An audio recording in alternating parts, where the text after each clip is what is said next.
শুভ সকাল বন্ধুরা।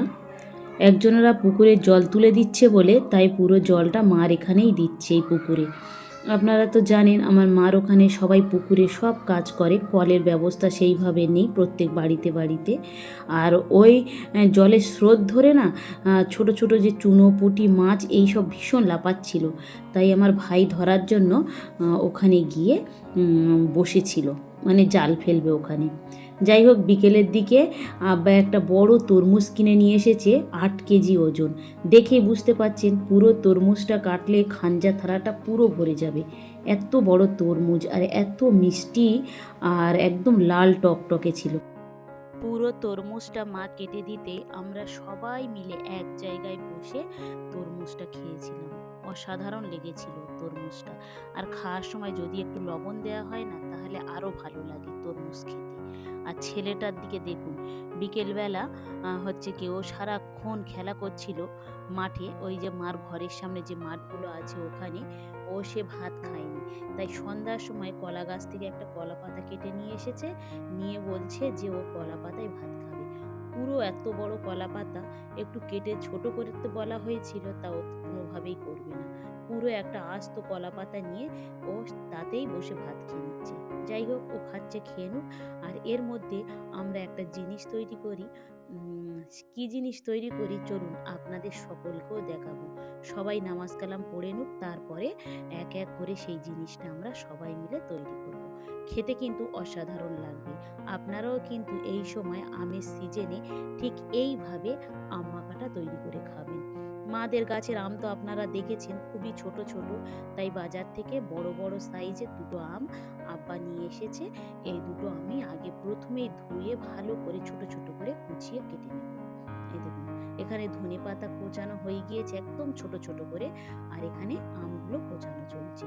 দুটো আম কুচিয়ে এতটাই হয়েছে। যাই হোক, আমরা কিন্তু এখন মেম্বার অনেকগুলো, কারণ হচ্ছে কি বোনেরাও সবাই আছে, আমরাও সবাই, মা আব্বা আছে, সবাই মিলে আমরা এই চাটনিটা করে খাবো। বিশ্বাস করুন, এই চাটনিটা করে সবাইকে দিতে প্রত্যেকেই বলেছিল খুব সুন্দর লেগেছে। কেউ একজনও বলেনি যে ভালো লাগেনি খেতে। আরও সবাই বলছে যে আরেকটু করে বেশি হলে ভালো হতো, কিন্তু কি করা যাবে, আম তো মাত্র দুটোই এনেছিল। ভাবলাম অন্য আবার একদিন করে আমরা সবাই মিলে বেশি করে খাবো। এখানে নিয়েছি ধনেপাতা, সরিষার তেল, স্বাদ মতো লবণ, আর নিয়েছি লঙ্কার গুঁড়ো, মানে শুকনো লঙ্কা ভাজা করে এটাকে গুঁড়ো করে নিয়েছি। তেঁতুল নিয়েছি, জিরে মরিচের গুঁড়ো নিয়েছি। লঙ্কাটা কিন্তু আপনারা যে যার স্বাদ অনুযায়ী নিতে পারেন। যদি কেউ বেশি একটু লঙ্কা পছন্দ করে, তাহলে আপনারা লঙ্কার পরিমাণটা একটু বাড়িয়ে নেবেন।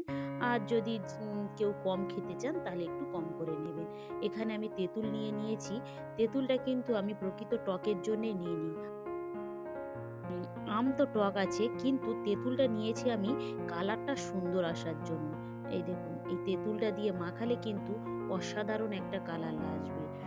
তবে এই আম মাখাটা করে কিন্তু আমরা সঙ্গে সঙ্গে খাবো না। এটা করে আপনারাও যখন বাড়িতে মাখাবেন, এই আম মাখাটা করে কিছুক্ষণের জন্য কম করে 10 থেকে 15 মিনিটের জন্য রেখে দেবেন। তারপরে কিন্তু এই আম মাখাটা খাবেন, খেতে কিন্তু অসাধারণ লাগবে। যদি বা আপনারা কাউকে কখনো এইভাবে আম মাখা করে খান না, সে কিন্তু আপনার হাতে বারবার এইভাবে আম মাখা খেতে চাইবে।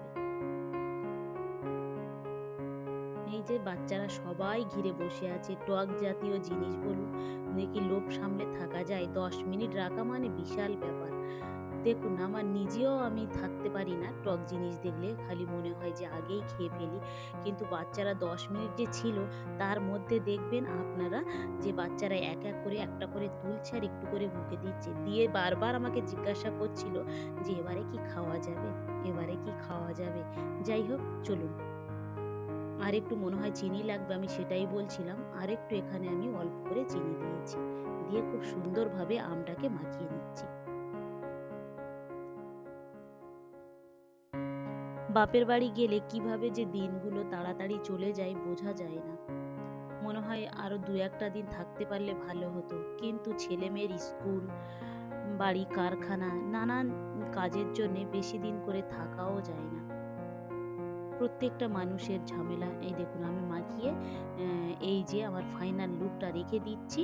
10 মিনিট পরে আমরা এটাকে খাবো। এই দেখুন ধীরে ধীরে মানে আম মাখার গায়েতে তো লবণ ফের চিনি দেয়া ছিল বলে জল ছাড়তে শুরু করে দিয়েছে। এই দেখেন এরা বারবার করে ওই পাত্রটার কাছে আসছে আর দূর থেকে ও মনে করছে যে ও হয়তো খাচ্ছে, তাই তাড়াতাড়ি করে ওটাও ছুটে এসেছে। এই দেখেন এক একজন একটা করে তুলে তুলে বারবার খাচ্ছে আর বলছে যে এবারে খাওয়া যাবে।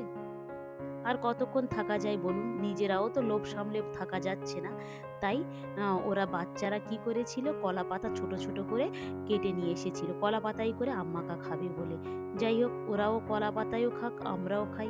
ওদের ইচ্ছাটা একটু পূরণ হোক, আর আমাদের আর চুপ করে বসে থেকে লাভ নেই। আমরাও কিন্তু লোভ সামলে আর থাকতে পারছি না।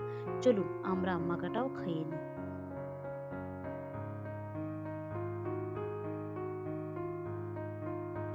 ভিডিওটা তাহলে এখানেই শেষ করছি। ভালো থাকবেন, সুস্থ থাকবেন, আর ব্লগটি কেমন লাগলো অবশ্যই জানাবেন। ভালো লাগলে একটা সাবস্ক্রাইব করে দেবেন। দেখা হবে পরবর্তী ব্লগে।